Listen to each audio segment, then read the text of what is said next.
The fall wind blowing across the south bank of the Rio Grande carried the sharp scent of roasted mesquite and parched earth.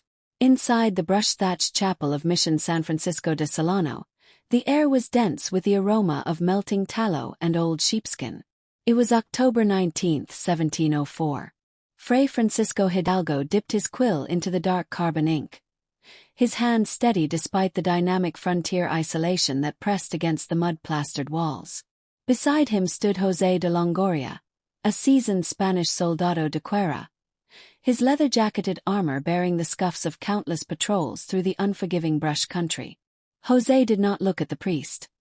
His eyes were fixed on his wife, Geronima de Aldape, who held a small, tightly swaddled bundle close to her chest. The infant, Pedro de Alcántara, had survived his first fragile weeks in a land where the frontier took lives without warning. As Fray Hidalgo touched the baptismal water to the child's forehead, he spoke the Latin blessings that transformed a tiny frontier birth into a permanent pillar of the imperial record. José adjusted the heavy sword at his hip, his chest rising with a quiet, fierce pride. This was no transient encampment of roaming horsemen. By bringing his wife here, by embedding his newborn son into the very ledger of the mission, José had anchored a domestic household to the jagged edge of New Spain. They were not merely holding a line, they were planting roots. For more than a decade, the Longoria family network functioned as the operational backbone of the Solano outpost. Lorenzo Suárez de Longoria rode the long perimeter loops as the mission's mayordomo, managing the grain supplies, securing the horseherds against raiders, and standing alongside his wife, Josefa González Hidalgo, to sponsor indigenous converts at the altar. To the shifting local tribes, the towering structure of the Spanish apparatus was represented by the familiar click of Lorenzo's spurs and the steady resolve of the soldiers who kept the wilderness at bay. By 1718, the political tides of the empire shifted.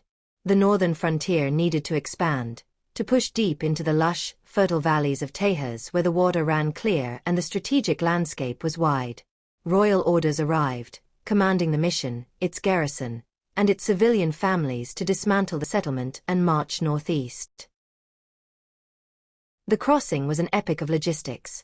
Heavy ox carts groaning under the weight of church bells, iron tools, and sacred statuary, escorted by the same soldados de guerra who had spent 15 years guarding the Rio Grande borderlands. When the column finally halted in the fertile valley of the San Antonio River, the old name of Solano was laid to rest. In its place, under the wide Texas sky, they founded Mission San Antonio de Valero.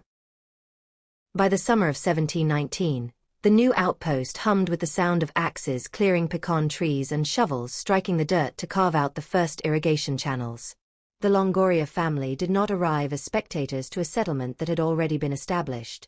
They were part of the frontier apparatus that stood in the clearing before the stones were ever laid. The domestic fabric of early San Antonio was woven directly by their hands. On June 28, 1719, Isabel Longoria stood inside the newly dedicated structure of Mission Valero, holding her infant daughter Felipa, as the priest signed the book. Weeks later, Clara de Longoria and her husband Patricio Flores established their home as official residents of the infant Villa de Bejar, celebrating the birth of their own daughter, Juana de Jesus. Josefa Longoria and Maria Longoria moved gracefully through the dusty plazas of the Presidio, standing as godmothers for the first generation of native-born Tejano. More than a century before Anglo-American colonists would cross into Texas, and generations before the limestone walls of Valero would earn the legendary name of the Alamo, the Longorias had already claimed the valley. The chain was unbroken, the ledger was signed, and the stone foundations they protected belonged irrevocably to their bloodline. Documentary evidence places members of the Longoria family among the earliest Spanish soldiers and settlers of Texas. Beginning in 1703, Lorenzo, José, Francisco, and other Longorias appear repeatedly in the sacramental records of Mission San Francisco de Solano. By 1719, Longoria families were firmly established within the community of Mission San Antonio de Valero, the Alamo, making them participants in the formative years of San Antonio and Spanish Texas. The records of those years are sparse, their ink faded, their pages warped by humidity and time. Yet what survives is enough to reveal a truth often overlooked in the grand retellings of Texas origins.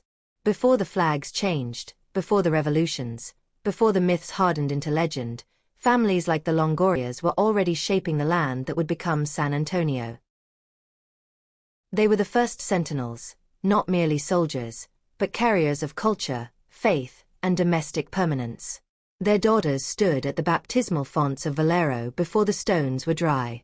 Their sons patrolled the mesquite thickets long before the Presidio walls rose to full height. Their wives stitched the first garments worn by children born in the shadow of the new mission. Their signatures, scattered across the earliest sacramental books of Behar, form the quiet architecture of a community that did not yet know its own future. Long before the Alamo became a symbol, before the city grew into a crossroads of nations, the Longorias had already walked its riverbanks, carved its fields, and baptized its children. Their presence was not an afterthought of history. It was its beginning. And so, the story of San Antonio and the Alamo does not start with the thunder of cannons or the clash of armies.